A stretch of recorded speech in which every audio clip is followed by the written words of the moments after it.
عشق کے وفا by نایاب Jilani episode 11 which is the mega third last episode۔ تایا نے اگر کچھ سنا بھی تھا تو ظاہر کچھ نہیں ہونے دیا۔ عیسیٰ کے خدشے بے بنیاد ثابت ہوئے تھے۔ وہ دل ہی دل میں شکر کرتا رہا اگر تایا کچھ سن لیتے تو بھلا وہ کیسے ان سے نگاہ ملا سکتا تھا۔ حالانکہ اندر سے وہ کچھ بجھ سا گیا تھا۔ مون کی خود سرانہ باتیں اسے غصے میں مبتلا کر چکی تھیں، مگر اب اس غصے پر بے بسی حاوی تھی۔ ماما ان دنوں اچانک بیمار ہو گئی تھی، ان کی صحت گری تھی، مگر وہ تایا اور عیسیٰ کے لیے فریش نظر آتی تھیں۔ بھلا تایا کیا سوچتے؟ وہ کبھی کبھار ان کے گھر آئے تھے اور ہاؤس فراؤ بیمار پڑ گئیں۔ مہمان نوازی کی خاطر مریم کو حشاش پشاش رہنا پڑ رہا تھا، ورنہ وہ تو اچانک اندر سے ڈھہ گئی تھی۔ پھر انہی دنوں ایک عجیب واقعہ رونما ہوا تھا۔ دراصل عیسیٰ کے لیے یہ ایک واقعہ یا پھر خوشگوار حادثہ تھا۔ اس دن وہ اسکول سے گھر آیا تو پاپا اور تایا کو اسٹڈی روم میں دیکھ کر ادھر ہی چلا آیا تھا، مگر اندر سے آتی آوازیں سن کر ٹھٹک گیا۔ پاپا اور تایا کسی اہم موضوع پہ بات کر رہے تھے۔ آخر موضوع کیا تھا؟ وہ جیسے سن کھڑا رہ گیا۔ وہ لوگ تو عیسیٰ کی شادی کے متعلق بات کر رہے تھے، مگر شادی ہو کس سے رہی تھی؟ میری تو خواہش ہے مالا اور عیسیٰ کی شادی ہو اور مون کا جوڑ زی شاہ سے بنتا ہے۔ آپ کیا کہتے ہیں بھائی صاحب؟ پاپا بےتابی سے بول رہے تھے۔ عیسیٰ جیسے ٹھٹک گیا تھا۔ مالا اور علی عیسیٰ؟ مالا یعنی تایا جان کی بیٹی؟ اس کا دل خوشگوار انداز میں دھڑک اٹھا تھا، جیسے کوئی گھنٹی سی ہوا کے جھونکے سے اچانک بج اٹھتی ہو۔ مالا اور عیسیٰ تو ٹھیک ہیں، عیسیٰ تو جان ہے اپنی، پر مون کی بات رہنے دو۔ تایا کی آواز سنجیدہ تھی، جیسے وہ بہت تول کر بول رہے تھے۔ مون کی بات کیوں رہنے دوں؟ کیا آپ کو میری بیٹی بطور بہو پسند نہیں آئی؟ پاپا بچوں جیسی ضد سے بولے تھے، جیسے تایا کے انکار نے ان کے دل کو ٹھیس پہنچائی تھی، مگر عیسیٰ تو جان گیا تھا تایا کس وجہ سے انکار کر رہے تھے۔ مون کی زبان کے جوہر دیکھ کر انہیں انکار ہی کرنا چاہیے تھا۔ یہ بات نہیں، تایا نے سابقہ سنجیدگی بھرے لہجے میں کہا۔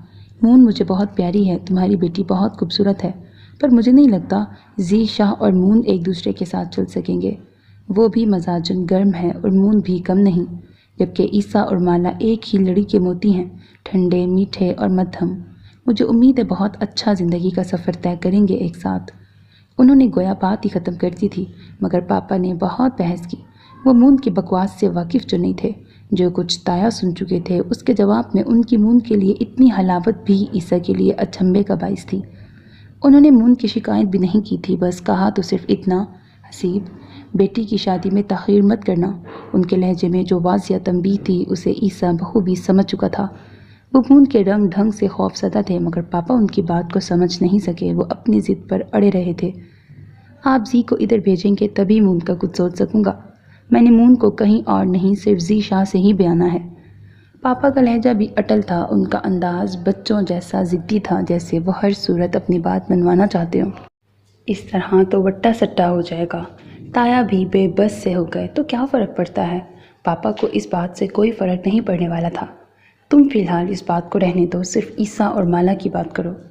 تایا نے بڑی محبت سے جیسے التجا کی تھی۔ وہ چپ کر گئے تھے، پھر کافی دیر کی خاموشی کے بعد بولے، ٹھیک ہے، پھر میں عیسیٰ اور مالا کا رشتہ پکا سمجھوں؟ انہوں نے آس بھری آواز میں کہا۔ ہاں، کیوں نہیں؟ تایا بھی مسکرا دیے، مگر عیسیٰ سے تو پوچھو۔ انہوں نے بڑی اہم بات کی طرف اشارہ کیا تھا۔ میرا بیٹا میری ہر بات مانتا ہے۔ پاپا کا سینہ بے انتہا فخر سے پھول گیا۔ یہ تو ٹھیک ہے، عیسیٰ کی رضامندی زیادہ اہم ہے۔ تایا بھی ہلکے پھلکے سے مسکرا دیے، جیسے کوئی بوجھ ہٹ گیا تھا۔ وہ تو اب بھی شادی کے لیے تیار ہوگا، آپ بے شک بلا کے پوچھ لیں۔ پاپا یقیناً دروازے کے پیچھے کھڑا اسے دیکھ چکے تھے، تبھی شرارتی انداز میں بولے تھے، جبکہ عیسیٰ ایک دم جھینپ گیا تھا۔ اب چھپنے کا فائدہ نہیں تھا، وہ دونوں اسے دیکھ چکے تھے۔ سامنے آ جاؤ سرکار، پاپا نے ہانک لگائی تھی۔ وہ جھینپا سا اندر آ گیا۔ باتیں تو سن چکے ہو تمام، اب بتاؤ کیا رائے ہے تمہاری؟ پاپا نے اسے چھیڑا تھا۔ جیسے آپ کی مرضی۔ عیسیٰ نے مشرقی بچوں کو بھی شرمانے میں مات دے ڈالی تھی۔ وہ دونوں بھائی اس کی حالت سے حز اٹھا رہے تھے۔ صاحبزادے، ہم آپ کی مرضی پوچھ رہے ہیں۔ تایا بھی اسے تنگ کرنے لگے۔ مجھے آپ کی مرضی سے بھی اختلاف نہیں۔ اب وہ ذرا پر اعتماد ہوا تھا۔ وہ دونوں اس کی جی داری پر ہنس پڑے۔ دیکھ لیا، اب کیا کہتے ہیں، رشتہ پکا سمجھوں؟ پاپا نے ہتھیلی پر سرسوں جما ڈالی تھی۔ بالکل جناب، اب میں کیا کہوں، تم باپ بیٹا بڑے جلد باز ہو۔ تایا سرشار سے ہوئے گویا ایک گونا سکون محسوس کر رہے تھے۔ تب علی عیسیٰ اور مالا کی زندگی کا فیصلہ بڑے اچانک حالات میں ہوا اور مون کی بات بیچ میں رہ گئی تھی۔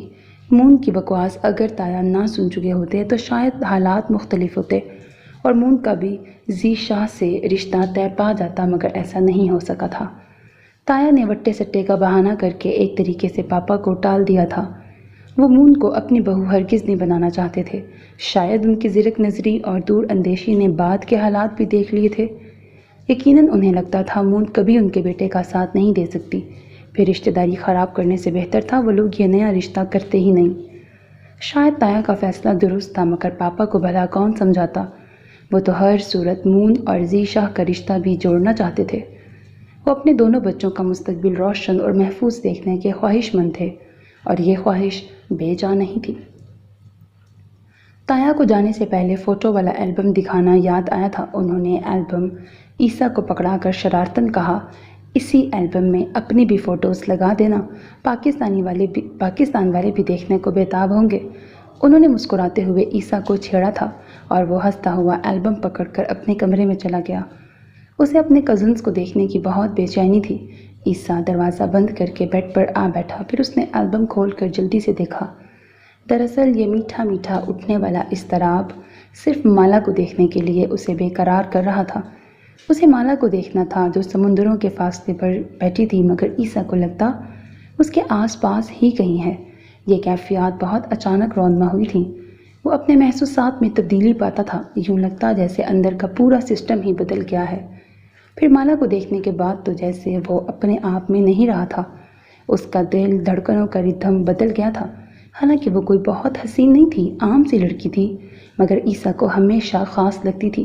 اس کا دل جیسے اس کے بس میں نہیں رہا تھا۔ وہ مالا کی محبت میں بن دیکھے گرفتار ہو گیا تھا، جیسے اسے بیلے کی کلیوں سے گندھی بہت معصوم سی مالا سے محبت ہو گئی تھی۔ یہ رشتہ پاپا اور تایا نے طے کیا تھا، مگر پاپا کو کچھ اختلاف ہوا۔ انہوں نے دبے دبے الفاظ میں انکار کرنا چاہا تھا۔ وہ سوزن کو اپنی بہو بنا مگر ماما کو کچھ اختلاف ہوا۔ انہوں نے دبے دبے الفاظ میں انکار کرنا چاہا تھا۔ وہ سوزن کو اپنی بہو بنانا چاہتی تھیں، اور یہ بات عیسیٰ کے کانوں تک بھی پہنچ گئی تھی۔ ایک طرف پاپا کی خواہش تھی اور دوسری طرف ماما کی۔ وہ تو جیسے بے بس ہو گیا تھا۔ اگر ماما زیادہ مجبور کرتی تب وہ بھلا انکار کر سکتا تھا۔ وہ تایا کا دیا فوٹو والا البم کھولے افسردہ سا ہو گیا۔ اس البم میں مالا کی صرف ایک تصویر تھی، 2-4 بندیا کی تھیں۔ ذیشان، زی شاہ اور شامی کی زیادہ تھیں، بلکہ زی شاہ کی زیادہ تھیں۔ شاید تایا وہ تصویریں مون کے لیے لائے تھے۔ اسے زی شاہ کو دیکھ کر مون کی بدنصیبی پر دکھ سا ہوا۔ کاش کہ یہ رشتہ بھی طے ہو جاتا، مگر ہر خواہش پوری ہونے کے لیے تو نہیں ہوتی۔ مون کی جلد بازی، تلخ کلامی اور زہریلے الفاظ نے تایا کو اس سے بد دل کر دیا تھا۔ مون عیسیٰ اور مالا کے رشتے کا سن کر شاکڈ رہ گئی تھی۔ اس کا ذہن جیسے سن ہو کے رہ گیا۔ مون نے تو عیسیٰ اور سوزن کے متعلق سوچ رکھا تھا، پھر یہ مالا بیچ میں کہاں سے آ گئی تھی؟ مون کے اندر باہر آگ لگ گئی۔ تایا کی چالاکی پہ اسے سخت تاؤ آ رہا تھا، مگر اب تو اسے تایا جیسے مطلبی انسان پر گویا زہر چڑھ رہا تھا۔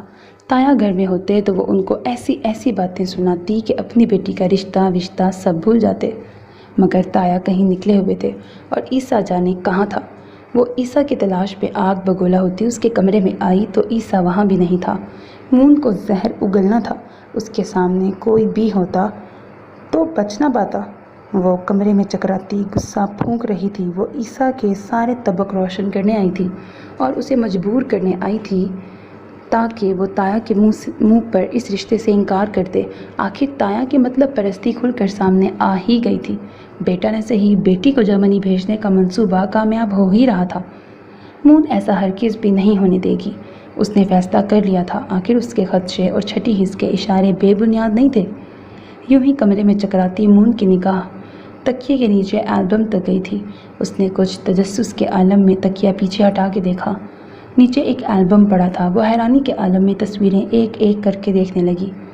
تایا اور ان کے بچے۔ مون نے زیر لب بڑبڑا کر ایک اور ننھا سا لفافہ کھولا۔ اس میں الگ سے 8-10 تصویریں رکھی تھیں۔ وہ تجسس کے عالم میں دیکھتی چلی گئی۔ یہ کون ہے؟ اس کا دل جیسے دھک دھک کر رہا تھا۔ وہ ایک ایک تصویر کو ساکت بیٹھی دیکھ رہی تھی۔ اندر دور کہیں اکھاڑ پچھاڑ ہو رہی تھی۔ دل کی عمارت پر دھڑ دھڑ کچھ گر رہا تھا۔ کیا؟ شاید اس کے بڑے بول، شاید تکبر بھرے الفاظ، شاید حقارت، نفرت۔ اس نے تایا کو کیا کچھ نہیں سنایا تھا۔ اپنے بیٹوں کا مستقبل سنوارنا چاہتا ہے، ان کے ویزے لگوانا چاہتا ہے، اور جانے کیا کیا۔ اس کے کہے ایک ایک لفظ نے جیسے مون کا منہ چڑھانا شروع کر دیا تھا۔ ادھر دل کے اندر قیامت کا تلاطم برپا تھا اور مون کی پوری ہستی خاک ہو رہی تھی۔ اس نے تصویر کو اٹھا کر 100 بار دیکھا۔ اس کا دل نہیں بھر رہا تھا۔ وہ اس چہرے کو بار بار دیکھنا چاہتی تھی۔ مون حسیب کو آخر ہو کیا رہا تھا؟ کیا ایسا ہونا چاہیے تھا؟ ہاں، ایسا ضرور ہونا چاہیے تھا۔ اس کے غرور کی سزا یہی تھی۔ اسے تایا کے اسی بیٹے سے محبت ہوتی جس کے لیے انہیں مون قطعاً نامناسب لگی تھی۔ اور مون کے ساتھ کتنا انہونا واقعہ رونما ہوا تھا۔ کیا کبھی ایسا بھی ہوا ہے؟ تصویر دیکھ کر کسی سے محبت ہو جانا، تصویر دیکھ کر سوچیں، دل، جذبات، احساسات بدل جانا اور اس محبت میں سالوں کی مسافت طے کرنا۔ وہ ذی شاہ کے نقش کو دیکھ کر دل کے اندر بسا رہی تھی، مگر آنکھ تھی کہ ہٹتی نہیں تھی اور دل تھا کہ بھرتا ہی نہیں تھا۔ اس نے خود کو بارہا مجبور کیا، سمجھایا، بجھایا، تعویلیں اور دلیلیں دیں، جیسے نگاہ بچا بچا کر اور رستہ بدل بدل کر گزرنا چاہا تھا، مگر اس کے ہر رستے میں انوکھی سی یہ محبت دیوار بن کر آ کھڑی ہوئی تھی۔ ان دونوں بہن بھائی کو بڑی عجیب سی محبت ہوئی تھی۔ وہ صرف تصویر دیکھ کر عین عشق کی سیڑھیاں چڑھنے لگے تھے۔ بھلا ایسے بھی کبھی ہوتا ہے؟ بھلا اس طرح بھی ہوتا ہے؟ مگر ان دونوں کے ساتھ بالکل ایسا ہی ہوا۔ عیسیٰ کا معاملہ پھر بھی الگ تھا، مگر مون کے ساتھ تو بہت ہی عجیب ہوا۔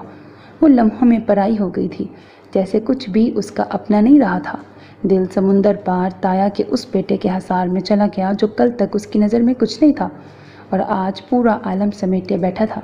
مون نے چاہا کہ وہ خود کو جھٹلا دے، مگر بوئے گل نے کہا، میں روکے سے نہیں رکتی، بڑی عجیب محبت ہوں، نشے کی طرح چڑھتی ہوں، عمر بھر نہیں اترتی۔ راستے بدلنے سے دل کہاں بدلتے ہیں؟ شہر کی فصیلوں کی جس قدر بلندی ہو، بوئے گل نہیں رکتی آنکھ موند لینے سے۔ جو نمی ہو آنکھوں میں وہ کبھی نہیں چھپتی۔ ہاتھ کے کواڑوں سے چاندنی نہیں ڈلتی، بے رحم ہواؤں سے پیار کے چراغوں کی روشنی نہیں بجھتی، ناروا تغافل کی دل شکن اداؤں سے جذبہ ہائے الفت کو ماند کر نہیں سکتی۔ اور پھر بوئے گل رکی کہاں تھی؟ فصیلیں توڑ توڑ کر سر چڑھنے لگی، نشہ بن کر مدہوش کرنے لگی، خواب بن کر آنکھ میں اترنے لگی تھی۔ وہ خود کو جھٹلا جھٹلا کے تھک گئی تھی اور بوئے گل کو روک روک کر لاچار ہو گئی۔ محبت نے اپنا پنجہ اس کے دل پر بلاخر جما ہی دیا تھا اور اسے تایا کے ذی شاہ سے بڑی پاگل کر دینے والی محبت ہو گئی تھی۔ وہ ایک عجیب لڑکی تھی، اس کی زندگی عجیب تھی، اس کے احساسات عجیب تھے، اس کی محسوس کرنے والی ہر حس عجیب تھی اور اس عجیب لڑکی کو بڑی عجیب سی محبت ہو گئی تھی۔ اس نے ذی شاہ کی تصویر کو اٹھا کر اپنی آنکھ کے سامنے کر لیا تھا۔ وہ اس کا ایک ایک نقش کھوج رہی تھی۔ بھلا کوئی چہرہ اتنا پرکشش اور مقناطیس جتنی صلاحیت رکھتا ہے جو دل، جذبات اور احساسات کو بیک وقت کھینچ سکے؟ وہ دم بخود بے جان تصویر کو دیکھ رہی تھی، مگر اسے لگتا تھا تصویر سے نکل کر کوئی مجسم اس کے سامنے آ کھڑا ہوا ہے۔ اس کا دل جیسے توے پر رکھے مکھن کی ٹکیا کا ایک کونا تھا جو لہجہ لہجہ پگھلتا جا رہا تھا۔ اسے اپنے متکبر الفاظ یاد آ رہے تھے، نخوت اور غرور میں لپٹے۔ کیا کبھی کوئی اتنا بھی بے بس ہو جاتا ہے؟ اس نے اپنے پرائے ہوتے دل سے سوال کیا، محبت جس میں فنا ہو رہی تھی اور وہ اپنے آپ میں نہیں تھی، کیا سزائیں اتنی جلدی بھی ملا کرتی ہیں؟ مون کی چھٹی حس کہہ رہی تھی، محبت اس کے دل پر کوئی سزا بن کر یا عذاب بن کر نازل ہوئی ہے۔ ہاں، محبت اس کے لیے بن سنور کر نہیں آئی تھی، وہ اس کا امتحان لینے آئی تھی، اس کے تکبر کو مٹی میں رولنے آئی تھی، اسے تہ خاک کرنے آئی تھی، اسے برباد کرنے ہی تو آئی تھی۔ اس نے بھیگی ہوئی آنکھوں کو تصویر پر جمایا، پھر اس نے ذی شاہ کی تمام تصویروں کو اسی لفافے میں بند کر دیا۔ شاید وہ تصویروں کو نظر سے اوجھل نہیں کرنا چاہتی تھی، خود سے جدا نہیں کرنا چاہتی تھی۔ خواب پوش آنکھوں میں آنسوؤں کا بھر جانا، حسرتوں کے ساحل پر تتلیوں کا مر جانا، حبس کی ہواؤں میں خوشبوؤں کا ڈر جانا، دل کے گرم صحرا میں حشر ہی بپا ہونا، درد لا دوا ہونا، کیا بہت ضروری ہے اب تیرا جدا ہونا؟ اس کا دل جیسے کٹ کٹ کر گرنے لگا تھا۔ وہ اپنی کیفیات پر دم بخود تھی۔ گردش دورہ نے اسے کس موڑ پر لا کھڑا کیا تھا؟ وہ نہ پیچھے ہٹ سکتی تھی، نہ آگے بڑھ سکتی تھی۔ عقل عمر کی محتاج نہیں ہوتی، پھر بھی وہ سمجھ نہیں پائی تھی کہ کرے کیا۔ ابھی وہ انہی الجھنوں میں گرفتار تھی جب تایا کی واپسی کا دن آ گیا۔ اس نے سوچا تھا کہ جانے سے پہلے تایا کا دل اپنی طرف سے صاف کر دے گی اور اپنے گزشتہ رویے کی معافی مانگ لے گی۔ خود غرض تو وہ بلا کی تھی، اپنے مفاد کے لیے کچھ بھی کر سکتی تھی۔ سو رات کو وہ خود کو سمجھا بجھا کے گیسٹ روم کی طرف لے آئی تھی۔ مگر یہ کیا؟ اندر سے پاپا اور تایا کی آوازیں آ رہی تھی۔ موضوع گفتگو مون کی ذات ہی تھی۔ وہ جیسے ٹھٹک کر منجمد ہو گئی تھی۔ وہ دونوں کیا بات کر رہے تھے؟ دونوں بے انتہا سنجیدہ تھے۔ مون سانس روکے دروازے کے باہر کھڑی ہو گئی، پھر جیسے دھیرے دھیرے اس کے پیروں تلے سے زمین کھسک گئی تھی۔ مون کی بات مت کرو، میں نے پہلے بھی تمہیں منع کیا ہے حسیب، تایا نے بے انتہا سنجیدگی بھرے لہجے میں کہا۔ پھر پاپا کی بے بس سی آواز سنائی دی تھی۔ مون کی سانس تک رک گئی۔ کیوں نہ کروں؟ میری بیٹی میں کیا کمی ہے؟ انہیں گہرا دکھ سا ہوا۔ میں نے کب کہا مون میں کوئی کمی ہے؟ بس ذی شاہ نہیں مانے گا۔ صاف لگ رہا تھا وہ بجھے لہجے میں بولتے ہوئے ٹال رہے تھے۔ کیوں نہیں مانے گا؟ آپ اسے ایک مرتبہ ادھر بھیجیں تو صحیح، پاپا نے افسردگی سے کہا تھا، جیسے ان کی بات مانی نہیں جائے گی۔ وہ یہاں بھی نہیں آئے گا، بڑا مختلف مزاج ہے اس کا، اور مون بھی کم نہیں، یہ رشتہ غیر مناسب ہے۔ تایا گویا تول تول کر بول رہے تھے۔ وہ کس کے رشتے کی بات کر رہے تھے؟ مون اور ذی شاہ کی۔ وہ جیسے تھرا اٹھی تھی تو تایا اسے ریجیکٹ کر رہے تھے۔ شادی کے بعد سب ٹھیک ہو جاتا ہے، آپ بات تو پکی کریں۔ پاپا کی لجاجت پر وہ تھم سی گئی تھی۔ پاپا اپنی بیٹی کے لیے گڑ گڑا رہے تھے۔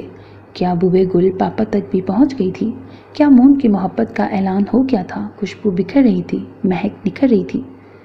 کچھ ٹھیک نہیں ہوتا، نہ ہوگا، رشتہ داری میں دراڑ آ جائے گی۔ تایا بے بس ہو گئے۔ نہیں آئے گی، بس میں نے کہہ دیا ہے، عیسیٰ اور مالا، مون اور ذی شاہ۔ چند سال گزر جانے دیں، بچے پڑھ لکھ جائیں، پھر ان کی شادیاں کر دیں گے۔ پاپا نے عجلت پسندی کا مظاہرہ کیا تھا، وہ شروع سے ہی جلد باز تھے۔ تایا کا مسلسل انکار کرنا مون کو اذیت سے دوچار کر رہا تھا، مگر پاپا اصل حقیقت سے واقف نہیں تھے۔ وہ تو مون کی بدلتی کیفیت سے بھی واقف نہیں تھے۔ تم کیوں نہیں سمجھتے حسیب، ذی شاہ نہیں مانے گا، تایا نے انتہا کی سنجیدگی بھرے لہجے میں کہا۔ آخر نہ ماننے کی کوئی وجہ تو ہو۔ پاپا کو غصہ آ گیا۔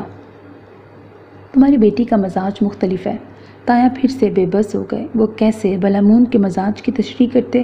انہوں نے مون کو دیکھ کر ہی جانچ لیا تھا، وہ ان کی بہو بننے کے قابل نہیں تھی۔ شادی کے بعد ٹھیک ہو جائے گی۔ پاپا کی وہی ایک ضد، مون کو لگا وہ اب چکرا کر گرنے ہی والی ہے۔ تایا کے الفاظ اسے دڑام دڑام زمین بوس کر رہے تھے۔ کبھی نہیں ہوگی، وہ انتہائی بدتمیز اور بدلحاظ بچی ہے، تم نے اس کی تربیت میں کوئی کسر نہیں چھوڑی، پھر بھی مجھے لگتا ہے وہ تمہارا امتحان بن کر دنیا میں آئی ہے۔ بعض بچے والدین کو آزمانے کے لیے ہی آتے ہیں، وہ تمہارے لیے بہت اذیت کا باعث بنے گی، میں دیکھ رہا ہوں، مجھے خوف ہے، وہ بہت خسارے اٹھانے والی ہے۔ تایا کی آواز آنسوؤں میں بھیگ گئی تھی۔ دراصل وہ مون کی سرکشی اور خود سری کی انتہا کو کھوج چکے تھے۔ وہ بہت زرک انسان تھے، مون کی ذات میں موجود کجیوں کو جان چکے تھے، اور ادھر مون کے سر پر جیسے پہاڑ آ گرے تھے۔ وہ آخری سیڑھی سے منہ کے بل گر پڑی تھی۔ تو کیا پاپا کے اس بھائی نے مون کو اپنے بیٹے سے رشتے کے قابل نہیں سمجھا تھا؟ خود سوچنا ذرا، عیسیٰ مغرب زدہ ہے، مغرب کی پیداوار، پھر بھی شریک حیات میں مشرقیت کی خواہش رکھتا ہے۔ پھر ذی شاہ تو ہے ہی مشرق کی پیداوار، وہ مون کی مغربیت کے ساتھ کبھی سمجھوتا نہیں کرے گا۔ تایا سچ کہہ رہے تھے، مگر وہ ان کے سچ کو دھتکار سمجھی تھی۔ تو کیا تایا نے اسے ٹھکرا دیا تھا، اسے دھتکار دیا تھا؟ آخر انہوں نے مون میں کون سی خرابی دیکھی تھی؟ وہ بد کردار تھی، شرابی تھی، جواری تھی، اس کے غیر لوگوں سے ناجائز تعلقات تھے؟ آخر انہوں نے مون میں کیا دیکھ کے اسے ٹھکرا دیا تھا؟ اس کی زخمی انا منہ کے بل گری دھاڑ رہی تھی۔ ٹھکرائے جانے کی ذلت کوئی معمولی نہیں ہوتی۔ اس کے نفرت بھرے جذبات ابل کر باہر آ گئے تھے۔ غصہ بھانبڑ کی طرح جل رہا تھا اور انتقام کے شعلے اسے فنا کر رہے تھے۔ وہ ایک جلد باز باپ کی جلد باز بیٹی تھی، اس سے یہ ذلت، یہ ٹھوکر برداشت نہیں ہو سکی تھی۔ ابھی تو محبت اس کے دل میں اتری ہی تھی جب ذلت کی آگ نے اسے راکھ راکھ کر دیا تھا۔ اس کا بس چلتا تو پاپا کے اس بھائی کا منہ نوچ لیتی، اسے گالیاں دیتی اور اس کے منہ پہ کیچڑ پھینکتی کہ آخر وہ ہوتا ہی کون تھا جو مون کو ریجیکٹ کر رہا تھا۔ ذلت، توہین، غصہ، نفرت اور انتقام کی آگ نے اسے جھلسا رکھا تھا۔ بات اتنی بڑی تو ہرگز نہیں تھی، مگر مون کی شدت پسندی نے اسے انتہا تک پہنچا دیا تھا۔ اس سے آگے بس ذلت کا سفر تھا، مگر وہ نادانی میں سمجھ نہیں پائی۔ تایا اب پاپا کو بڑی محبت کے ساتھ اگلے مرحلوں کے طے کرنے کی تفصیل بتا رہے تھے۔ عیسیٰ پڑھائی سے فارغ ہو لے، پھر تم مالا کو آ کر لے جانا، مالا اب تمہاری بیٹی ہے۔ تایا اور پاپا مستقبل کے سہانے سپنے بن رہے تھے اور مون ان کے سپنوں کو تار تار کرنے کی پلاننگ کر رہی تھی۔ عیسیٰ اور مالا، کبھی نہیں، ہرگز نہیں، میں انہیں کبھی ایک ہونے ہی نہیں دوں گی۔ اگر ایسا ہو بھی گیا تو غضب کی جدائی ڈالوں گی، پھر عمر بھر کی ایسی ذلت، جدائی اور رسوائی کے داغ کبھی نہ دھل پائیں گے۔ مون نے گویا اٹل فیصلہ کر لیا تھا۔ یہ اس کے اندر کا غصہ تھا، ٹھکرائے جانے کا انتقام تھا۔ جب زی شاہ اس کے لیے نہیں تھا تو پھر مالا کیسے عیسیٰ کے لیے ہو سکتی تھی؟ ہرگز نہیں، قیامت تک نہیں۔ فیصلہ تو ہو چکا تھا۔ وہ اپنی ذلت کا بدلہ لینے، انتقام کی آگ کو ٹھنڈا کرنے اور تایا کو نیچا دکھانے کے لیے کچھ بھی کر سکتی تھی۔ کچھ بھی میں سب کچھ ہی شامل تھا۔ محبت اور جنگ میں اس نے سب کچھ ہی جائز کر رکھا تھا۔ تایا کو اپنی بیٹی کی مشرقیت پر مان تھا اور مون حسید نے اس مان کو تہہ خاک کرنا تھا۔ مالا کی مشرقیت کو ذلتوں میں بدلنا تھا، مگر اس کے لیے طویل ریاضت درکار تھی۔ بہت صبر اور ضبط کے ساتھ وقت گزرنے کا انتظار کرنا تھا۔ ہاں، عیسیٰ اور مالا کی شادی تک کا انتظار، اور اس کے بعد گیم مالا کے ہاتھ سے نکل کر مون کی طرف آ جاتی۔ شطرنج کی اصل بازی وہ عیسیٰ کی شادی کے بعد کھیلنے والی تھی۔ بساط پر مہرے رکھ دیے گئے تھے، اب بس داؤ چلنے تھے، مگر بیچ میں کچھ سفر ابھی باقی تھا۔ عیسیٰ اور مالا کی شادی تک کا سفر، اور مون اتنے سالوں میں نفرت کے ان جذبات کو نوچنا نہیں بلکہ اور تازہ دم کرنا چاہتی تھی۔ آخر بدلہ لیے بغیر تو وہ رہ ہی نہیں سکتی تھی۔ پھر تایا کو مزہ بھی تو چکھانا تھا، جو پاپا کو اب مالا نامہ کھولے ایک ایک لفظ کھول کھول کر سنا رہے تھے، جیسے در پردہ مون کو جتا رہے ہوں۔ مالا اتنی سادہ سی ہے، معصوم، کم گو، شریف، باحیا، دیکھنا عیسیٰ تو عمر بھر مجھے اور تمہیں دعائیں دیتا رہے گا۔ تایا کے لہجے میں فخر تھا جو مون کو تازیانے کی مانند لگ رہا تھا، تو گویا وہ اسے جتلا رہے تھے، پاپا کو بتا رہے تھے کہ تمہاری بیٹی ان اعلیٰ، مقدس اور پاکیزہ صفات سے مبرہ ہے۔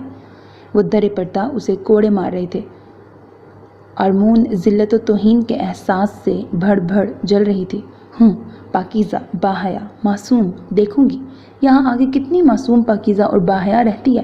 وہ تنفر اور حقارت سے زہر آلود ہو رہی تھی اور تایا کا فخر بڑھتا جا رہا تھا۔ میری بیٹی بہت بھولی ہے، سگھڑ، سمجھدار، وفاشار، محبت کرنے والی۔ عیسیٰ کا نام لیا تو سر جھکا کر اپنی رضامندی دے دی۔ ایسی بیٹیاں تو والدین کی آنکھوں اور سینوں میں ٹھنڈک بھرتی ہیں۔ وہ نم آواز میں کہہ رہے تھے اور مون کے سر پر ہتھوڑے لگ رہے تھے۔ تایا کا ایک ایک لفظ اس کے لیے تیزاب کی مانند تھا۔ وہ جیسے سر تاپا جھلس رہی تھی۔ تایا جانتے نہیں تھے مالا کی بے ضرر تعریفیں اس کے لیے آئندہ زندگی میں کیسی قیامت لانے والی ہیں۔ اگر جان جاتے تو کبھی مالا کی اتنی تعریف نہ کرتے۔ مون جب الٹے قدموں پلٹ رہی تھی تب وہ پہلے والی مون نہیں تھی۔ وہ تو غصے، حسد، نفرت اور انتقام میں بھری مون تھی، جس نے تایا کو نیچا دکھانا تھا، اپنے ٹھکرائے جانے کا حساب لینا تھا۔ حالانکہ بات بڑی نہیں تھی، مگر اسے مالا کے مقابل لا کر، مالا کی شخصیت کے ساتھ موازنہ کر کے ریجیکٹ کیا گیا تھا۔ ایسی توہین مون عمر بھر نہیں بھول سکتی تھی۔ تایا نے اپنی بیٹی کے خاکے میں رکھ کر مون کا جائزہ لیا تھا۔ یہ کہاں کا انصاف تھا؟ اب مون مالا کی طرح سگڑ نہیں تھی، اس کی طرح دبو نہیں تھی۔ اس کا یہ مطلب نہیں تھا مون میں سرے سے کوئی خوبی ہی نہیں تھی۔ تایا نے کتنی معمولی بنیاد پر اسے دھتکارا تھا۔ اس کا اولین محبت کا ذائقہ چکھنے والا دل بہت بری طرح سے کرچی کرچی ہوا تھا۔ وہ اگر بے باک، نڈر، دلیر یا منہ پھٹ تھی تو یہ کوئی اتنا بڑا عیب نہیں تھا جس کی بدولت وہ سگی بھتیجی کو ٹھکرا جاتے۔ مون کے نزدیک تو کوئی بھی عیب نہیں تھا، مگر ایک بات پر اسے بھی یقین ہو چلا تھا، یہ جو اس کی چھٹی حص تھی یہ کبھی غلط اشارہ نہیں دیتی تھی۔ وہ جو دل کو بڑا کر کے تایا سے اپنی سابقہ رویوں کی معافی مانگنے آ رہی تھی، تبھی اس کی چھٹی حص نے الارم بجایا تھا کہ اس کے ساتھ کچھ ٹھیک نہیں ہونے والا، کچھ غلط اور بہت برا ہوگا، اور ایسا ہو کر رہا تھا۔ وہ صرف تایا سے نہیں بلکہ اس شب جان چھڑکنے والے پاپا سے بھی بدظن ہو گئی تھی۔ اس کا باپ اتنا کمزور ثابت ہوا تھا جو بیٹی کے حق میں ذرا سی دلیل بھی نہیں اٹھا کر لایا تھا۔ وہ چاہتے تو تایا مان بھی سکتے تھے، پاپا ان پر دباؤ بھی ڈال سکتے تھے، مگر پاپا نے ایسا کچھ نہیں کیا تھا، ذرا سی کوشش بھی نہیں کی تھی۔ اگر وہ چاہتے تو وہ بہت کچھ کر سکتے تھے، کم از کم عیسیٰ اور مالا کا رشتہ توڑنے کی دھمکی ہی دے ڈالتے۔ پھر تایا کی کیا مجال تھی جو وہ انکار کرتے؟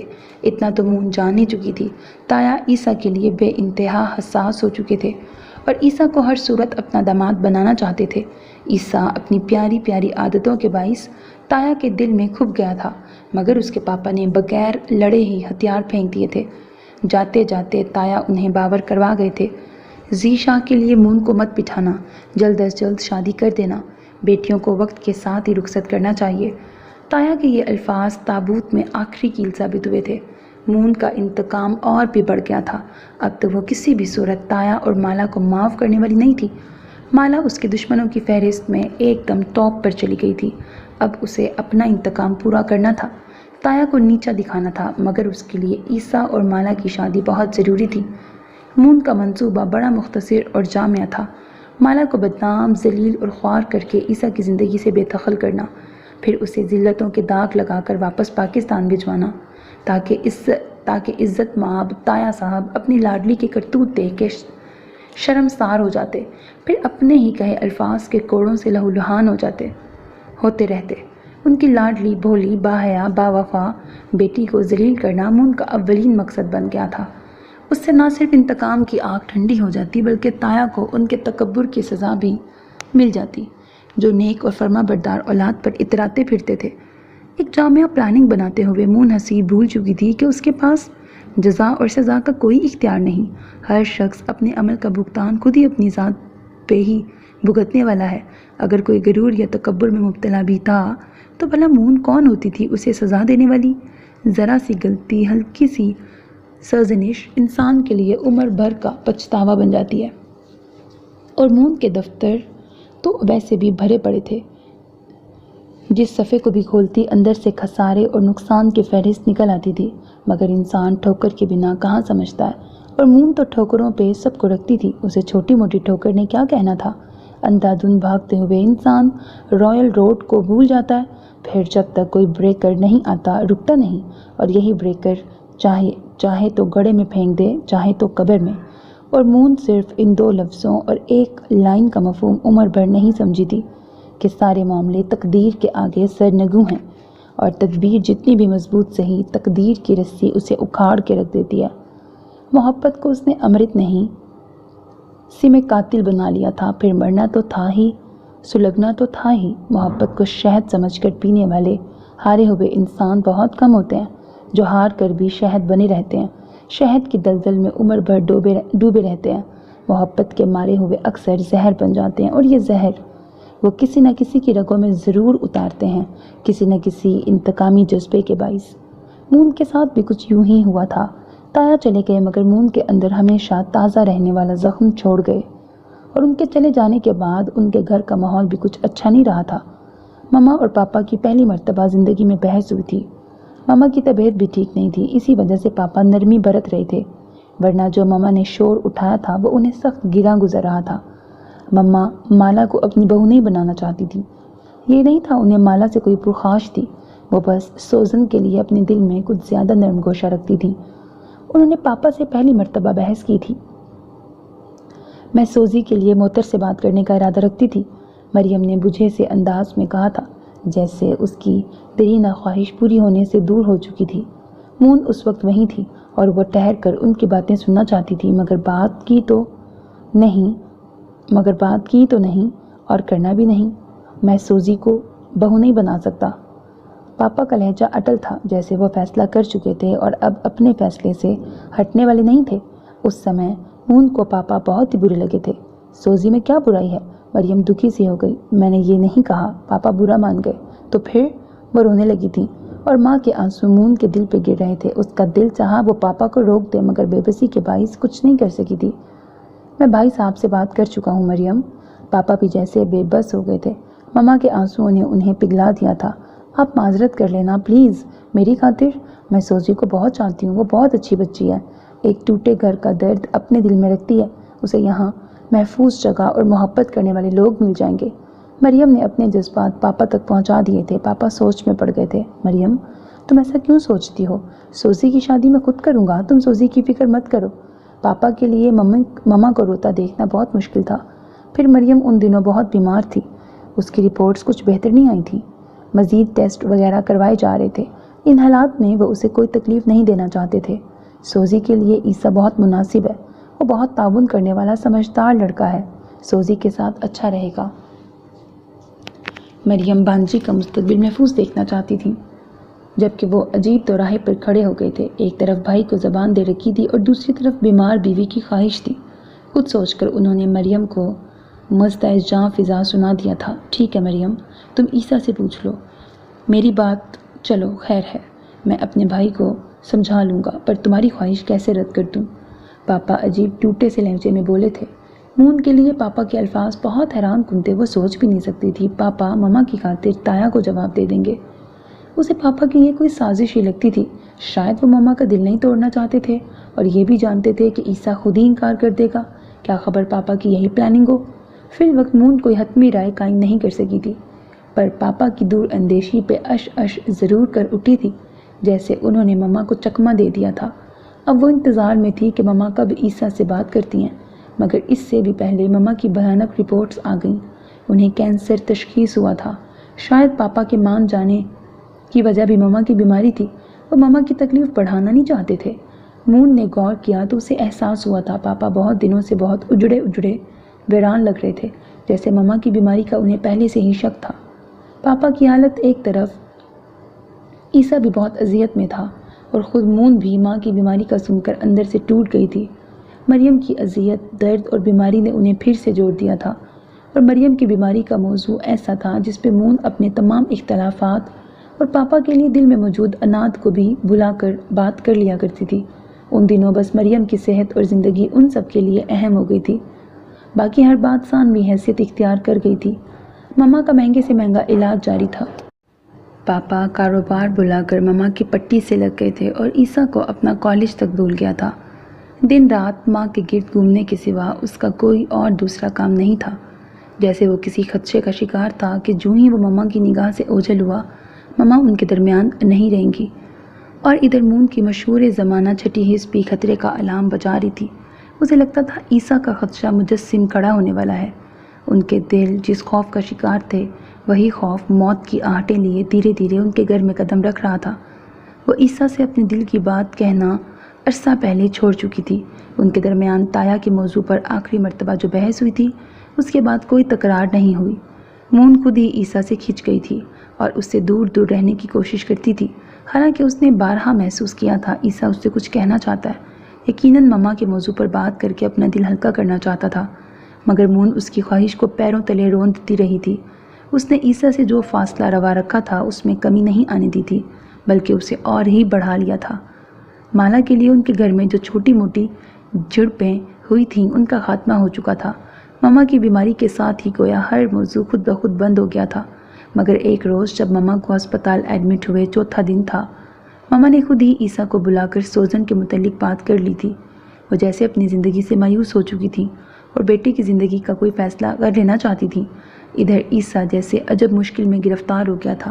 ایک طرف مما تھی، ان کی آخری خواہش تھی، اور دوسری طرف پاپا اور اس کی پہلی محبت۔ فیصلہ مشکل تھا، انتہائی پراذیت تھا، جیسے رشتوں کا پل صراط۔ آخر وہ کس کا انتخاب کرتا، کسے چنتا؟ ماں کی آنکھوں میں امید بجھتی دیکھنے کا بھی حوصلہ نہیں تھا اور پاپا کا سر جھکانے کی بھی ہمت نہیں تھی۔ یہ وہ گھڑی تھی جب اس نے بڑی شدت کے ساتھ اپنے اللہ کو پکارا تھا۔ وہ ٹھیک فیصلہ کرنے کی قوت نہیں رکھتا تھا، اسی لیے اللہ سے مدد مانگ رہا تھا، اور اللہ جو شہرک سے بھی قریب تھا کیسے نہ عیسیٰ کی پکار پہ پہنچتا۔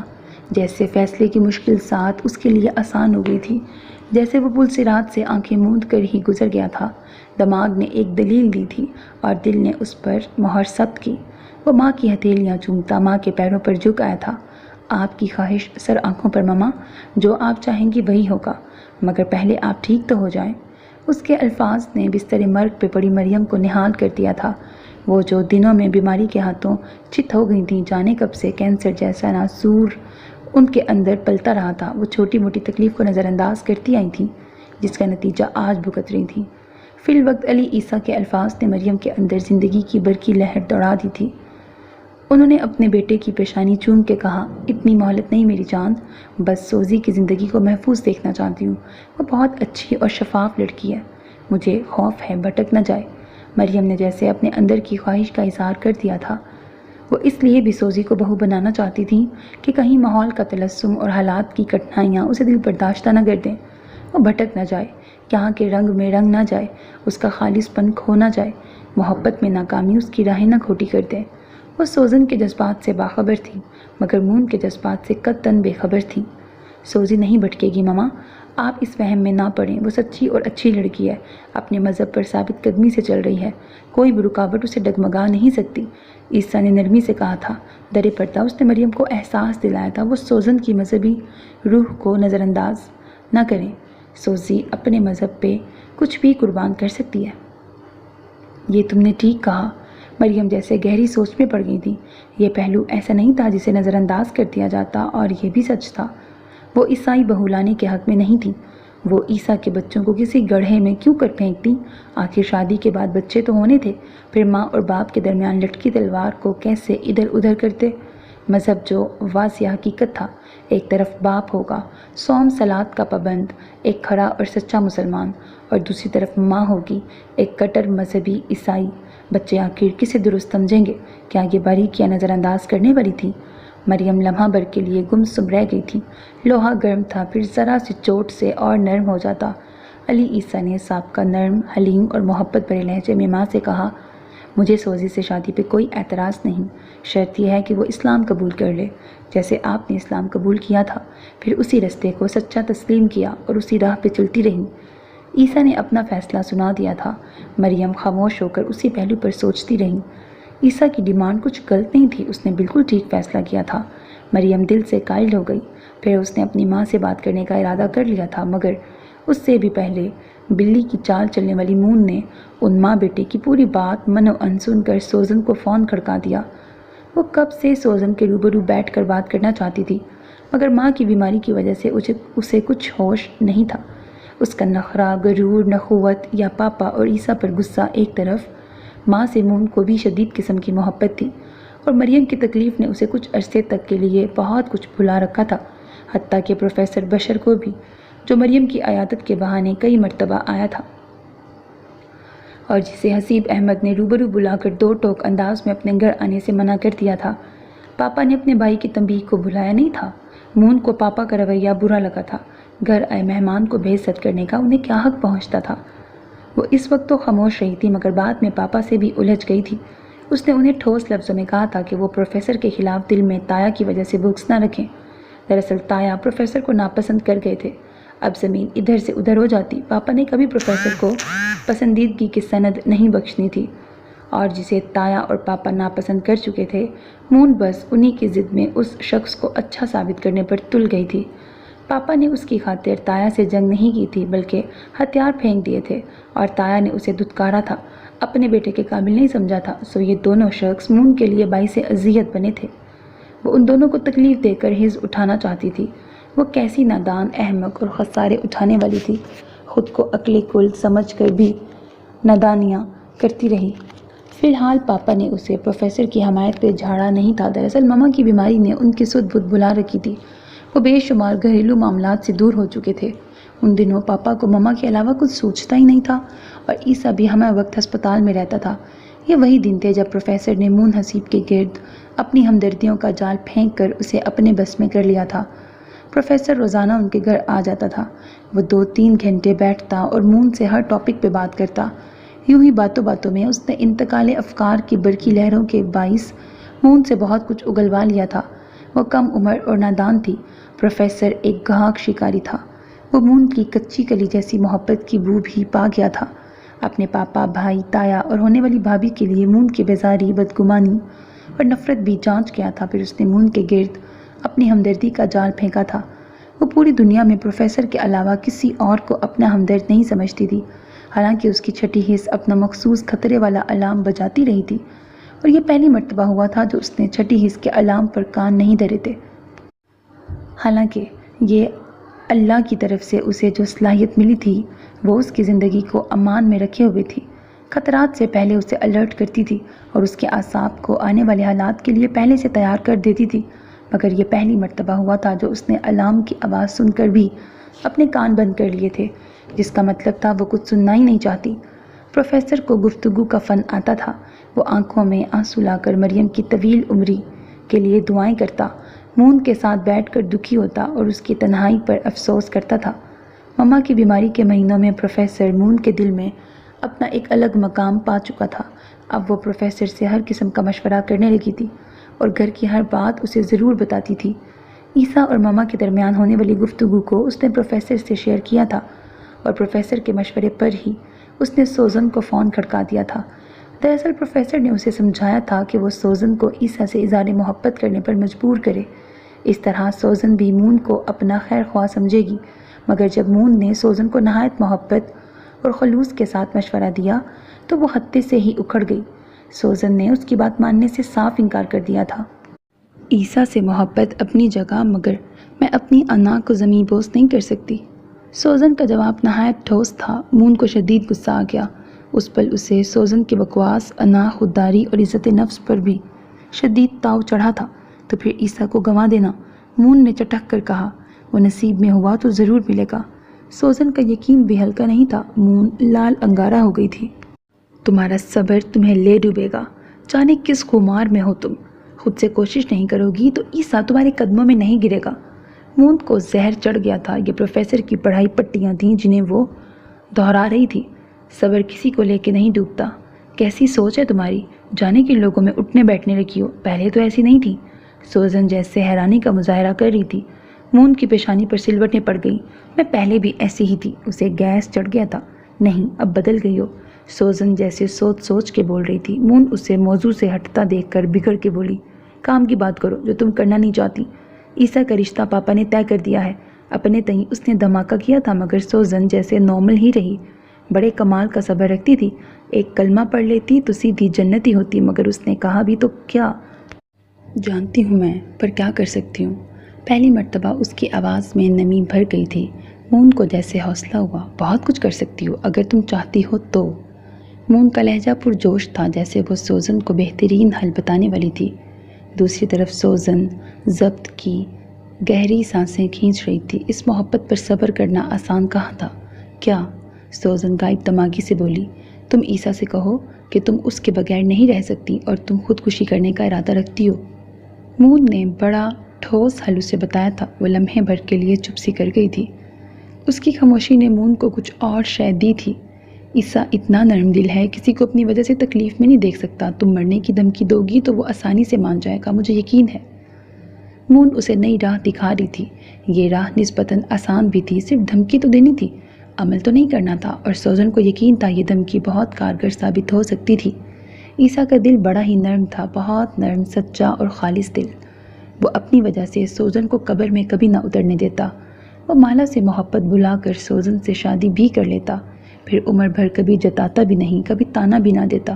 مگر سوزن بھلا اپنے ضمیر کا کیا کرتی، جو اسے دن رات کچو کے لگاتا، راتوں کو سونے نہ دیتا، ذہنی طور پر اسے بے آرام کرتا، اور پھر سوزن بھلا عیسیٰ کے ساتھ سے کیا خوشی پاتی۔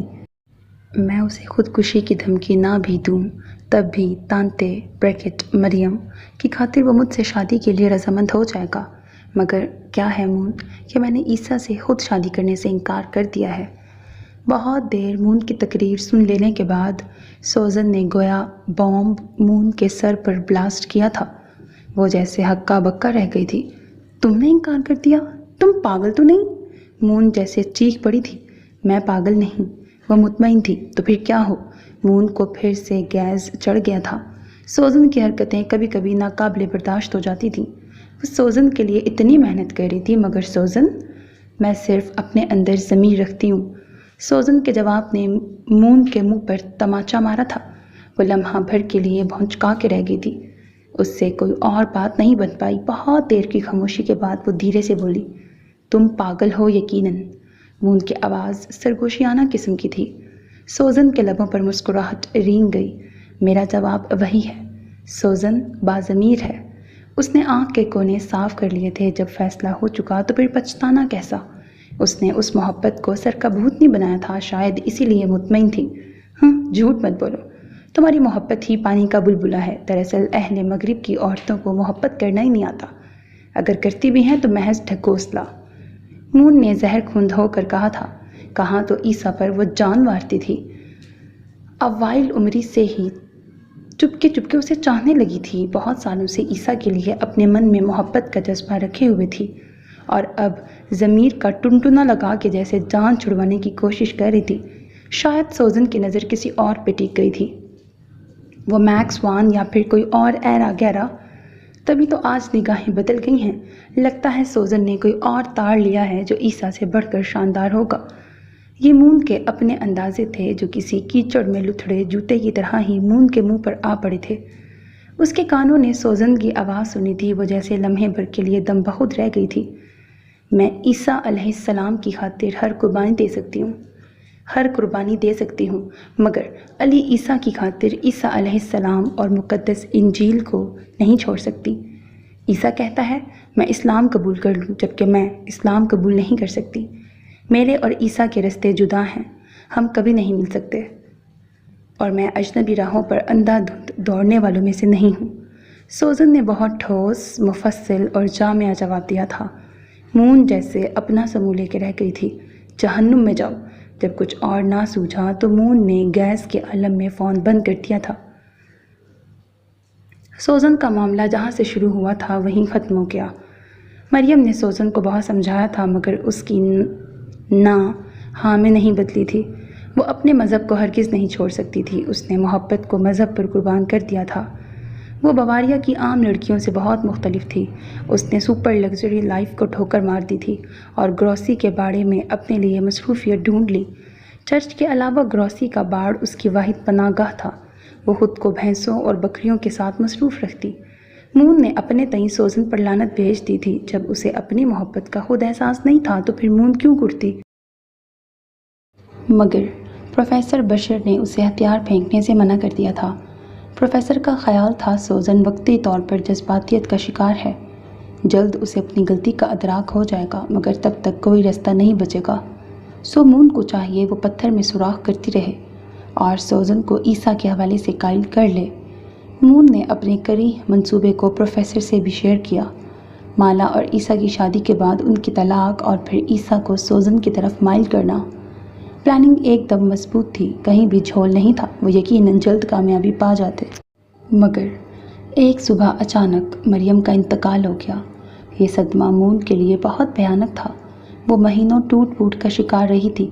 باقی پاپا اور عیسیٰ پر کیا بیت رہی تھی، ایک بیٹی اور بہن ہونے کے ناطے بھی اسے مہینوں پتہ نہ چلا۔ عیسیٰ شدید بیمار پڑ گیا تھا۔ مما کی جدائی نے اسے ذہنی طور پر بہت ڈسٹرب کر دیا تھا۔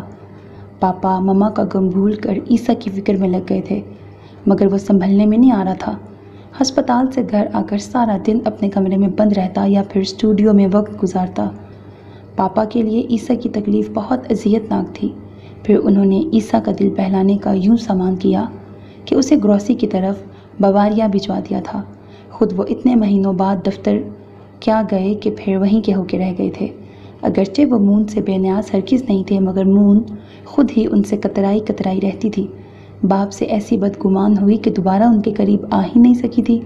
وہ بھی خسارے میں جاتے کاروبار کے غم میں گلنے لگے تھے۔ عدم توجہی کے باعث کاروبار میں خاصا نقصان اٹھانا پڑا تھا۔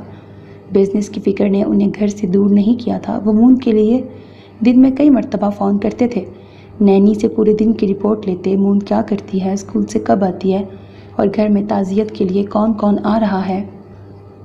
گھر اور کاروبار کو ایک ساتھ دیکھنا بہت مشکل تھا، مگر پھر بھی زندگی کی گاڑی آگے بڑھنے لگی تھی۔ یہ وہی حالات تھے جب مون نے پروفیسر سے باقاعدہ بات چیت کا آغاز کر لیا تھا۔ پروفیسر کبھی کبھار گھر بھی آ جاتا، مگر مون نے نینی کو سختی سے منع کر رکھا تھا کہ پاپا کو پروفیسر کے متعلق کچھ نہیں بتانا۔ وہ نینی کا منہ نوٹوں سے بھر دیتی تھی، سو نینی بھی لالچ میں آ کر پاپا سے بہت کچھ چھپا لیتی۔ عیسیٰ ابھی تک بواریا میں تھا۔ اس کا دل گروسی کے گھر میں خوب لگتا تھا۔ پھر گروسی ہمیں وقت مریم کی باتیں کرتی رہتی تھی۔ میری ایسی تھی، میری کو یہ ناپسند تھا، میری بہت باہمت لڑکی تھی۔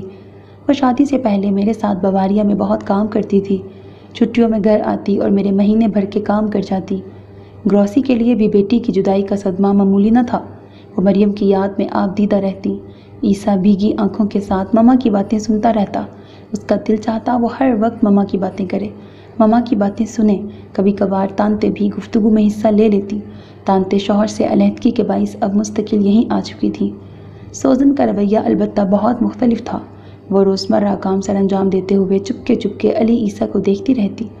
عیسیٰ کی بھیگی آنکھیں، ضبط کی شدت سے سرخ چہرہ سوزن کو بہت اذیت میں مبتلا کر دیتا تھا۔ اس کا دل چاہتا وہ کوئی ایسا گیت گائے، کوئی ایسا نغمہ سنائے کہ علی عیسیٰ کی آنکھوں میں مسکراہٹ بڑھ جائے، مگر یہ اس کی خواہش کبھی پوری نہیں ہو سکتی تھی۔ اس کی یہ خواہش ہمیشہ ادھوری ہی رہی۔ ایک دن آبشار کی طرف جاتے ہوئے پھولوں کے کھیت میں سے گزرتی سوزن نے عیسیٰ سے سوال پوچھا، کیا مالا نے تمہیں میری تانتے کی وفات کے لیے تعزیتی فون کیا؟ وہ دونوں پھولوں کی مختلف قسموں پر بات کر رہے تھے۔ وہ بلب کی شکل کے ٹیولپ کو دیکھ رہا تھا۔ جب سوزن نے موضوع کے برخلاف ایک انوکھی بات کہی تھی تب عیسیٰ قدرے حیران رہ گیا۔ نہیں تو وہ جو آبشار کی گھنٹیاں بجاتی آواز سن رہا تھا ایک دم ٹھٹک سا گیا۔ ہماری کون سا کبھی بات ہوئی ہے جو وہ مجھے فون کرتی؟ عیسیٰ کو وضاحت دیتے ہوئے اپنا لہجہ کھوکھلا سا لگا تھا۔ کیا مالا کو اسے فون کرنا چاہیے تھا؟ آخر وہ اس کی منگیتر تھی اور ماما کی وفات کا ایک تعزیتی فون تو کر دیتی۔ اس کا حق یا فرض تو بنتا تھا، مگر اس نے شاید ضروری نہیں سمجھا ہوگا۔ باقی لوگوں نے تو فون کیے ہی تھے، مگر مالا کی طرف سے کوئی خصوصی کال نہیں آئی تھی۔ وہ چاہے دوبارہ کبھی بات نہ کرتی، مگر ایک مرتبہ ماما کے لیے تو ضرور کرتی۔ عیسیٰ کے ذہن میں بھی یہ سوچ بالآخر ابھر آئی تھی۔ اگرچہ سوزن کا مقصد اسے مالا سے بدگمان کرنا نہیں تھا، وہ تو صرف یہ جاننا چاہتی تھی کہ آیا عیسیٰ اور مالا کے درمیان کوئی ٹیلی فونک رابطہ ہے یا نہیں۔ تو کیا خط بھی نہیں لکھا؟ فون کرتے ہوئے شاید وہ شرماتی ہو، مگر خط تو ضرور لکھتی۔ سوزن نے بے پرواہی سے ٹیولپ کے ڈھیروں پھول بڑے سے ٹوکرے میں رکھتے ہوئے کہا تھا۔ وہ مشین کے ذریعے پھولوں کی کٹائی کر رہی تھی۔ کچھ دیر بعد ٹرک آ جاتا اور پھر انہی پھولوں کو مختلف کیمیکل لگا کر سائنٹیفک طریقے سے محفوظ کر کے مختلف شہروں اور ملکوں میں بھیجا جانا تھا۔ وہ اپنے کام میں بہت مصروف تھی، تاہم اس کا دھیان عیسیٰ کی طرف بھی ضرور تھا، جو ایک دم ذرا گمسم سا ہو گیا تھا۔ سوزن کو کچھ افسوس ہوا۔ اس نے مالا کا ذکر کر کے عیسیٰ کو افسردہ جو کر دیا تھا۔ اچھا یہ بتاؤ واپس کب جاؤ گے؟ سوزن نے فی الفور گفتگو کا موضوع بدل دیا تھا۔ اسے لگ رہا تھا اس نے عیسیٰ کو دکھی کر دیا ہے۔ وہ خود کو ملامت کر رہی تھی۔ لگتا ہے تم بیزار ہو چکی ہو مجھ سے، عیسیٰ پھیکے سے لہجے میں مسکرا رہا تھا۔ حقیقتاً مالا کے متعلق سوچتے ہوئے وہ کچھ ڈسٹرب ہو گیا تھا، یعنی مالا کے نزدیک اس کی اتنی بھی امپورٹنس نہیں تھی۔ پھر عیسیٰ نے سوچا کیا خبر وہ شرماتی ہو اور پاکستان میں شادی سے پہلے فیونسی سے بات کرنے کو برا خیال کیا جاتا ہو۔ ایسی بات تو نہیں، میں تو مون کے خیال سے کہہ رہی ہوں، وہ آج کل بہت عجیب ہو چکی ہے۔ سوزن نے مون کا ذکر چھیڑ کر علی عیسیٰ کو بے قرار کر دیا تھا۔ اپنے صدمے میں گم وہ مون کو تو یکسر بھول چکا تھا۔ آخر مون کا غم بھی تو کم نہ تھا۔ نہ جانے وہ کس حال میں ہوگی، کیا کرتی ہوگی۔ وہ تو جیسے لمحوں میں بے تاب ہو گیا تھا۔ میں آج واپس جا رہا ہوں، اس نے کھڑے کھڑے جیسے فیصلہ کر لیا تھا۔ سوزن قدرے متفکر ہوئی۔ اتنی جلدی؟ میں نے تو ایسے ہی ایک بات کہی تھی، تم ابھی کچھ دن تو رہو، سوزن نے نرمی سے کہا تھا۔ وہ اس کی بات سن کر اچانک تیار ہو جائے گا یہ تو سوزن نے نہیں چاہا تھا۔ نہیں، مجھے گھر جانا ہے، نہ جانے مون کس حال میں ہوگی۔ وہ بے قرار سا گھر کی طرف چلنے لگا تھا۔ سوزن مشین بند کر کے اس کے پیچھے بھاگی آئی تھی، مگر عیسیٰ پھر بھی رکا نہیں تھا۔ حتیٰ کہ گروسی اور تانتے نے بھی اسے بہت روکا تھا، مگر وہ اسی سپہر گھر چلا آیا تھا۔ سارے رستے بھی مون کے لیے سوچتا رہا تھا۔ اس کی چھوٹی بہن مما کے بعد کتنی اکیلی تھی، اور وہ اپنے صدمے میں گم اس کی فکر بھلائے بواریا کی ہریالیوں میں ماں کی یادیں ڈھونڈتا پھر رہا تھا۔ حالانکہ زندہ لوگوں کو اس کی زیادہ ضرورت تھی۔ پاپا جو مما کے بعد بکھر گئے تھے اور خود کو سنبھالنے کے بجائے عیسیٰ کے غم میں مبتلا ہو گئے تھے، اسے اچانک پاپا کی تنہائی اور مون کے اکیلے پن کا احساس بے قرار کر گیا تھا۔ اگر سوزن احساس نہ دلاتی تو وہ ابھی تک اپنے صدمے میں ہی مگن رہتا۔ اسے اب خیال آ رہا تھا پاپا اور مون کو اس کی کس قدر ضرورت تھی، اور وہ ان کو سنبھالنے کے بجائے خود بھی جیسے بوجھ بنا پھر رہا تھا۔ انہی سوچوں کے درمیان الجھتا جب وہ گھر پہنچا تو پہلا ٹاکرا نینی سے ہوا تھا، جو عیسیٰ کو دیکھ کر گھبرا گئی تھی، جیسے اسے عیسیٰ کے چلے آنے کی امید نہیں تھی۔ عیسیٰ اس کی گھبراہٹ کو نظر انداز کرتا آگے بڑھا تو لاؤنج سے آتی پروفیسر کی بلند آواز پر ٹھٹک گیا۔ یہ پھر یہاں آیا ہوا ہے؟ عیسیٰ کے تن بدن میں آگ لگ گئی تھی۔ دراصل پروفیسر کو دیکھ کر اسے پہلے بھی اتنا ہی غصہ آیا کرتا تھا، مگر تب وہ مروتاً خاموش ہو جاتا، مگر اس وقت پروفیسر کو دیکھ کر اس کا بھڑک جانا فطری عمل تھا۔ پاپا اور عیسیٰ کی غیر موجودگی میں اول تو وہ آتا ہی نہیں، آیا بھی تھا تو پاپا کو نہ پا کر واپس چلا جاتا۔ مون کے پاس بیٹھنے کی اسے ضرورت کیا تھی، اور پھر مون نے اسے بٹھایا ہی کیوں تھا؟ وہ جانتی بھی تھی کہ پاپا اور عیسیٰ دونوں کو پروفیسر سے سخت نفرت ہے۔ وہ پروفیسر بشر کے لسوڑے سے جان چھڑاتے پھر رہے تھے، اور مون نے اسے گھر بٹھا رکھا تھا۔ پھر بھلا عیسیٰ کو غصہ کیوں نہ آتا؟ تمہیں منع بھی کیا تھا، تم پھر منہ اٹھا کے پہنچ گئے ہو۔ عیسیٰ نے غضبناک تیور لیے پروفیسر کو گھورا تھا۔ وہ ایک دم بوکھلا کر صوفے سے اٹھ گیا۔ اسے امید نہیں تھی علی عیسیٰ اچانک آ جائے گا، تبھی شدید گھبراہٹ میں مبتلا ہو گیا تھا۔ میں مون کی خبرگیری کرنے آیا ہوں، بیچاری ماں کے بعد بہت اکیلی ہو گئی ہے۔ پروفیسر نے مون کے لیے گہری ہمدردی جتائی تھی، جبکہ اس کے الفاظ نے عیسیٰ کو اور بھی آگ بگولا کر دیا تھا۔ بکواس بند کرو اپنی۔ مون کی خبرگیری کے لیے اس کا بھائی اور باپ ابھی زندہ ہے، سو تمہیں تردد کرنے کی ضرورت نہیں، نکلو میرے گھر سے۔ عیسیٰ کا چہرہ لال بھبوکا ہو چکا تھا۔ اس نے پروفیسر کا گریبان پکڑ کر اسے زور سے جھٹکا دیا تھا۔ پروفیسر اپنا توازن برقرار نہیں رکھ پایا تھا، تبھی منہ کے بل گر پڑا۔ عیسیٰ نے جھک کر اس کی کمر پر مکہ رسید کیا تھا۔ اب دوبارہ اپنی شکل دکھائی تو مجھ سے برا کوئی نہیں ہوگا۔ پروفیسر کی جھکی کمر پر لاتیں، گھونسے اور مکے رسید کر کے وہ ہانپنے لگا تھا۔ دراصل پروفیسر تو توازن برقرار نہ رکھ سکنے کی وجہ سے اب اپنا بچاؤ بھی نہیں کر پایا تھا، اور عیسیٰ کے ہاتھوں بری طرح سے پٹ رہا تھا۔ صورتحال کچھ ایسی تھی کہ مون دم بخود رہ چکی تھی۔ وہ عیسیٰ کو روکنا چاہتی تھی، مگر روک نہیں پائی۔ بے بسی کے عالم میں پروفیسر کی درگت بنتی دیکھ رہی تھی۔ اپنا یہ شیطانی وجود لے کے یہاں سے گم ہو جاؤ، دوبارہ کبھی مجھے کہیں بھی دکھائی مت دینا۔ عیسیٰ کو جنون چڑھ گیا تھا، سو پروفیسر کا بچنا محال تھا۔ وہ پروفیسر کو گھسیٹتا ہوا باہر لے آیا۔ تب پروفیسر بھی جوابی حملے کے لیے تیار ہو گیا تھا۔ دونوں نے ایک دوسرے کو مکے اور گھونسے مارے تھے، مگر پروفیسر کو چونکہ زیادہ چوٹیں لگی تھیں، تبھی وہ جلدی نڈھال ہو گیا تھا۔ تم نے اچھا نہیں کیا عیسیٰ، میں تمہارا وہ حشر کر دوں گا، تمہیں پاگل کر دوں گا، تمہیں بھی اتنا ہی ذلیل کروں گا جتنا تم نے مجھے کیا۔ وہ خون آلود ناک کو پکڑے ہوئے دھاڑ رہا تھا، جیسے کسی زخمی کتے کی طرح بھونک رہا تھا۔ عیسیٰ نے اسے ٹھوکریں مار مار کے سڑک پر پھینک دیا تھا۔ یہ ذلت تمہیں ہمیشہ یاد رہے گی۔ ویس ہاؤس کی طرف اب کبھی قیامت تک رخ نہ کرنا۔ عیسیٰ اپنی شرٹ جھاڑتا پروفیسر پر تھوک کر اندر چلا گیا تھا، جبکہ پروفیسر باہر آدھا گھنٹہ بھونکتا رہا۔ اس ذلت کو میں کبھی بھلاؤں گا نہیں، اور تمہیں بھی اتنا ہی ذلیل کروں گا۔ پروفیسر خون کی تھوکیں سڑک پہ پھینکتا رہا۔ تو میری دی گئی ذلت کو عمر بھر نہ بھول پائے گا۔ پروفیسر چیخ چیخ کر نکل گیا تھا، جبکہ علی عیسیٰ اپنے ہاتھ جھاڑتا اندر آ گیا، جہاں مون خونخوار تیور لیے بیٹھی تھی۔ اس کے انداز بہت گیس بھرے تھے، جیسے وہ عیسیٰ پر پھٹنے ہی والی تھی۔ تم نے گھر آئے مہمان کے ساتھ اچھا نہیں کیا۔ مون نے خون رنگ آنکھیں علی عیسیٰ پر جما دی تھیں، جو بڑے برہم تیور لیے مون کو گھورنے لگا تھا۔ اسے مون کا پروفیسر کی حمایت میں بولنا آگ بگولا کر گیا تھا۔ اسے مہمان کون کہتا ہے؟ وہ تو شیطان ہے، ایک دم ذلیل۔ پاپا نے تو انسان سمجھ کے انسانیت کی خاطر مدد کی تھی اس کی، اور وہ تو شیطان نکل آیا۔ عیسیٰ نے غصے کے عالم میں وضاحت کی تھی۔ تم نے اسے مار کے اچھا نہیں کیا، وہ پولیس کو بلوا لے گا۔ مون اسے دھمکا رہی تھی، یعنی اپنے بھائی کو دھمکا رہی تھی۔ تو بلوا لے، مجھے پرواہ نہیں۔ اور اب ایک بھی لفظ پروفیسر کی حمایت میں مت بولنا، ورنہ مجھ سے برا کوئی نہ ہوگا۔ وہ دھاڑ کر مون کو خبردار کر رہا تھا، مگر مون بھلا سمجھنے والی کہاں تھی۔ عیسیٰ کے الفاظ اسے آگ بگولا کر گئے تھے۔ تم کیا کر لو گے؟ ہاں؟ مون نے بے خوفی کے عالم میں عیسیٰ کی آنکھوں میں آنکھیں ڈال لی تھی۔ عیسیٰ کو جیسے دھچکا لگا تھا۔ مون کی بدلحاظی اسے ایک آنکھ نہ بھائی تھی۔ میں تمہارا منہ توڑ دوں گا، عیسیٰ نے زہر خون لہجے میں کہا۔ وہ صرف اسے خاموش کروانا چاہتا تھا، مگر مون، اور میں تمہارے ہاتھ توڑ دوں گی۔ مون ایک مرتبہ پھر اسے دم بخود کر چکی تھی۔ اس کے الفاظ نے عیسیٰ کو ٹھٹرا کے رکھ دیا تھا۔ کیا بکتی ہو؟ تمہیں ذرا لحاظ شرم کچھ نہیں؟ میں تمہارا بڑا بھائی ہوں۔ عیسیٰ کا ہاتھ غصے اور جذباتیت کی انتہا میں اٹھ گیا تھا، اور مون جیسے پتھر کا مجسمہ بن گئی تھی۔ اس کی لمحے بھر کے لیے سانس تک رک گئی تھی۔ کیا عیسیٰ نے اس پہ ہاتھ اٹھایا تھا؟ اسے مارا تھا؟ کیوں؟ کس لیے؟ وہ جیسے صدمے اور نفرت کے جذبات سے راکھ ہو گئی تھی۔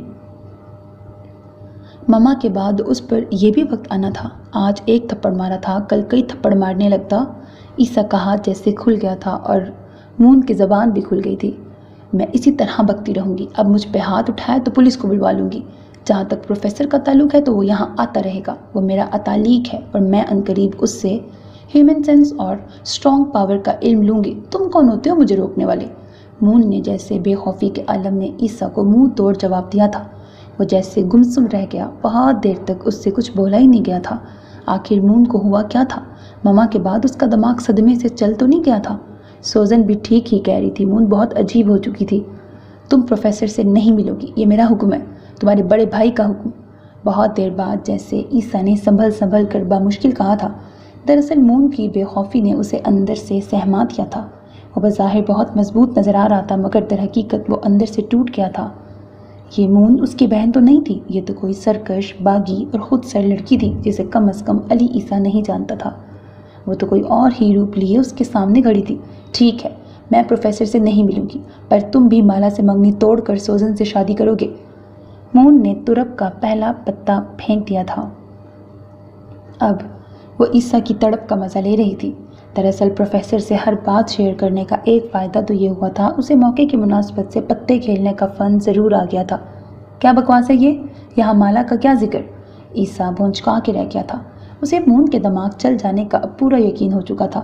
مالا کا ذکر تو ضروری ہے، تم مالا کو بھول جاؤ، میں پروفیسر کی بات نہیں کروں گی، تم سوزن سے شادی کر لو۔ اس نے دوسرا پتا بھی آرام سے پھینک دیا تھا۔ وہ عیسیٰ کی متغیر رنگت کو دیکھ کر لطف اندوز ہو رہی تھی، جیسے اس کھیل کا مزہ تو اب ہی دوبالا ہوا تھا۔ سوزن سے کیسے شادی کر لوں؟ تم جانتی تو ہو، وہ برہم ہو کر چیخا تھا۔ اپنی شرط واپس لو، ضروری نہیں سوزن اسلام قبول کر لے۔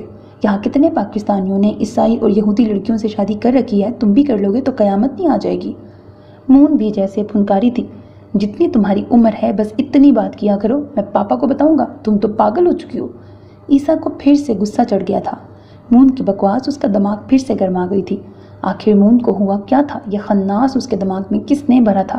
اس کے بواریا رہنے کے دوران آخر ادھر کون سا انقلاب آیا تھا جو مون سر تاپا بدل گئی تھی؟ اتنی بدزبان، سرکش، باغی اور خود سر ہو چکی تھی۔ عیسیٰ کو لگا اس کے دماغ کی کوئی شریان تو ضرور پھٹ جائے گی۔ اگر مون اس کے سامنے رہی تو یا وہ خود کو مار ڈالے گا یا مون کا گلا گھونٹ دے گا۔ فی الوقت اس کے دماغ پر ایسی ہی گرمی چڑھ رہی تھی۔ تم پاپا کو کچھ مت بتاؤ، یہ تردد میں خود کر چکی ہوں، اور اگر تم بھی میری بات مان کر سوزن سے شادی نہیں کرو گے تو پھر میرا فیصلہ بھی اٹل ہوگا۔